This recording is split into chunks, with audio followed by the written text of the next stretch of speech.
एका तरुणाने आपल्या गावाच्या वाड्यात रात्र काढण्याचा निर्णय घेतला. पण त्या रात्री जे घडलं ते त्याच्या कल्पनेच्या पलीकडचं होतं. त्या वाड्यात गेल्यावर लोक परत आले नाहीत, पण तो गेला आणि त्याने जे पाहिलं आणि त्याच्याबरोबर जे घडलं ते कथा स्वरूपात तुमच्यासमोर सादर करीत आहे. चला तर मग पूर्ण कथा ऐकण्यासाठी आपल्या यूट्यूब चॅनेलवर भूतांच्या गावात. माझं नाव रोहन.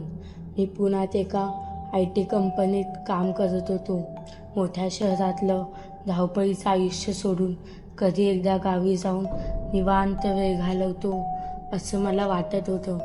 मी एका आठवड्याची सुट्टी काढून गावी जाण्याचा निर्णय घेतला.